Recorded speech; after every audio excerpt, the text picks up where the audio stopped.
Il y a bientôt 75 ans, en fait, lundi, le 27 janvier, ce sera donc 75 ans depuis que l'armée soviétique libérait les prisonniers du camp de concentration d'Auschwitz en Pologne. Ce camp était considéré comme le symbole des meurtres de masse commis par les nazis pendant la Deuxième Guerre mondiale. De mai 1940 à janvier 1944, 1 100 000 personnes, principalement d'origine juive, y ont été exterminées, sans parler bien sûr des autres camps de concentration. Ce soir, je reçois Léon Seleminski, un survivant de l'Holocauste. Bonsoir, M. Seleminski. Merci d'être avec nous. Et Audrey Licop, directrice générale adjointe du Musée de l'Holocauste à Montréal. Bonsoir, Mme Licop, bienvenue. Bonsoir. Monsieur Seleminski, vous êtes un survivant de l'Holocauste. Vous avez perdu plusieurs membres de votre famille dans le camp d'Auschwitz. Voulez-vous nous rappeler, au nom de ce devoir de mémoire, l'histoire de votre famille? En 1942, la police de Vichy est venue chez nous pour... En France? En France, oui. Oui, que je vous dis, je suis né en France et j'habite à une ville de Belfort, à 40 km de la Suisse et 40 km de l'Allemagne. Et lorsque l'invasion nazie est arrivée en France, on a été les premiers touchés. Ils sont venus un jour à 6 h du matin, la police de Vichy, qui était déjà en action. Ils sont venus nous arrêter, ma mère, mon père et mes 2 sœurs. On était 3 enfants. Et ces 2 policiers ont dit, il faut qu'on vous amène à au commissariat. Et pour résumer l'affaire en gros, mon père a dit non, je ne peux pas, j'ai combattu dans l'armée française, j'ai défendu la France en tant qu'étranger, je veux aller parler au commissaire. Et ils l'ont laissé partir, les 2 policiers l'ont laissé partir. Et finalement, ils ont pris ma mère. Ils ont pris ma mère. Ils l'ont déportée à Auschwitz. Ils l'ont déportée à Auschwitz. Où elle est morte? Elle est morte à Auschwitz en camp de concentration le 17 juillet 1942. Elle était enceinte d'un enfant de 6 mois que je n'ai jamais connu. Alors, ce sont des choses qui sont difficiles à raconter, mais il faut les raconter vu du contexte actuel qui se passe dans le monde actuel, de l'antisémitisme, du racisme. Alors, j'en ai fait un devoir pour moi de raconter tout ça. On va revenir, vous allez dans les écoles, d'ailleurs, vous avez reçu le prix Gérin Lajoie pour reconnaître l'excellence de votre travail là-bas, de raconter et d'être à la hauteur de ce devoir de mémoire, parce que ça doit être extrêmement douloureux. Puis je sais aussi que tous les mardis, vous rencontrez des survivants de l'Holocauste. Exact. Vous êtes le plus jeune. Le plus jeune, 80 ans, voyez-vous. Enfin, pas loin, le mois prochain. On sent quand même la douleur. Qu'est-ce qui vous unit encore? Je me sens très près de ces gens-là pour la seule raison, c'est que j'essaie de découvrir encore qu'est-ce qui s'est passé. Parce que toute ma vie, j'ai cherché à savoir, dans ma véritable identité, d'où je viens, comment ça s'est passé, comment une chose peut arriver, comment on peut liquider 6 millions de personnes comme ça, un génocide énorme. Alors, je sais bien que...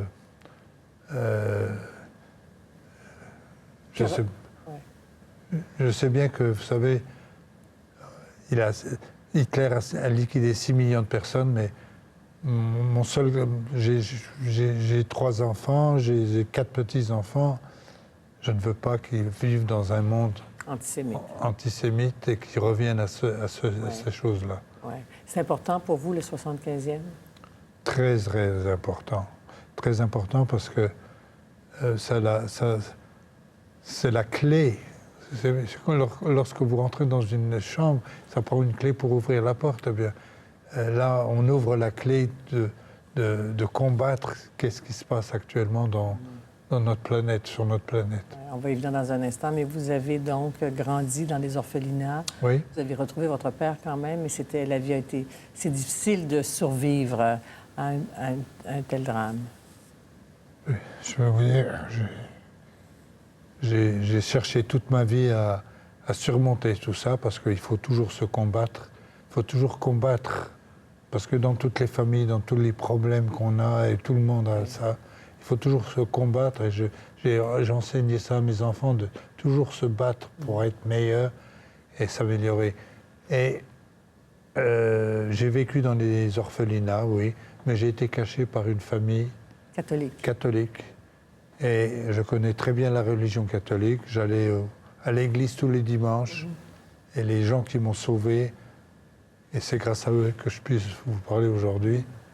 Et je pense encore à eux. Ils sont morts, décédés malheureusement. Mais il faut que ça soit souligné que j'ai été chanceux toute ma vie avec des personnes autour de moi qui m'ont toujours aidé et qui m'ont toujours permis de m'améliorer et d'aider les autres. Et c'est ce que je... Et c'est ce que vous faites aussi en collaboration avec le musée de l'Holocauste. Oui. Vous êtes tout à fait, bien sûr, d'une autre génération.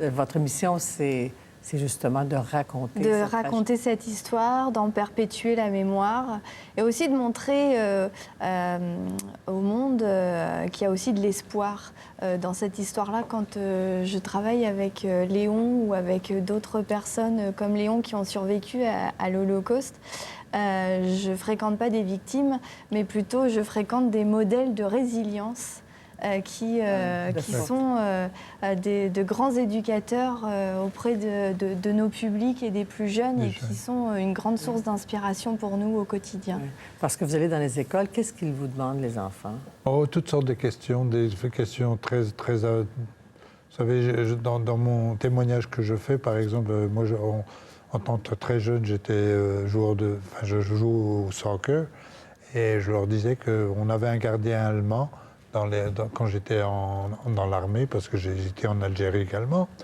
et notre gardien de but était allemand. Et comment je l'ai découvert, c'est qu'il était dans la douche après notre partie de football, et j'ai découvert SS. Ah oui. En dessous, un tatouage SS en dessous de son bras. Alors je l'ai pris, puis je l'ai envoyé contre le mur, je lui ai ouvert le crâne. Alors la question que vous me posez, les enfants me disent: est-ce qu'il est mort? Je lui dis: je ne sais pas. Ah bon? D'autres questions très intéressantes et très, très gentilles, très, très naïves un petit peu, parce que ce sont des enfants de 13 ans, 14 ans. Mais c'est vrai l'histoire que vous me racontez. Oh, absolument. Okay. Ce qui permet d'humaniser en fait une histoire, parce que si on devait s'en tenir aux chiffres, à 6 millions de victimes, ça ne veut pas dire grand-chose. Par contre, quand des jeunes rencontrent Léon, ils sont capables de mettre un visage sur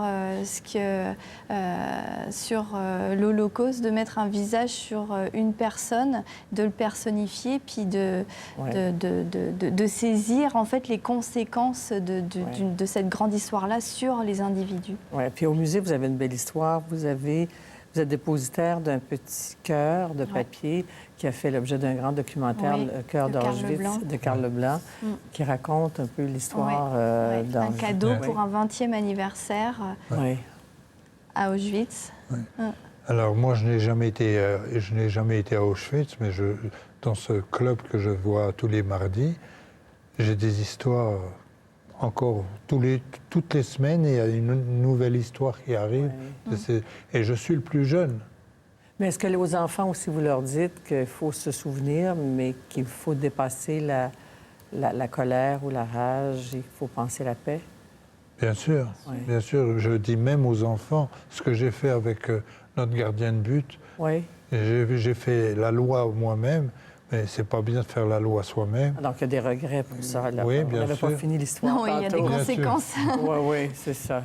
C'est un regret que vous avez. Bien sûr. Parce qu'ils étaient endoctrinés, eux aussi. Bien sûr. Bien sûr. Oui. Ils faisaient partie des jeunesses hitlériennes. Oui. Bon, alors, lundi, vous allez... ce sera le jour de commémoration. Oui. Alors, vous allez... J'ai 2 amis à moi qui viennent tous les mardis soirs, justement, à cette réunion, et ils seront là-bas lundi. Ils seront là-bas. Alors, vos pensées vont être avec eux. Oui. Et avec tous ces enfants encore qui vont entendre votre histoire. Et on invite le public à venir visiter et entendre l'histoire de Léon au musée Merci beaucoup, Mme Lecoq. Merci. Encourage. Merci. Merci beaucoup. Merci, M. Selminski. Merci.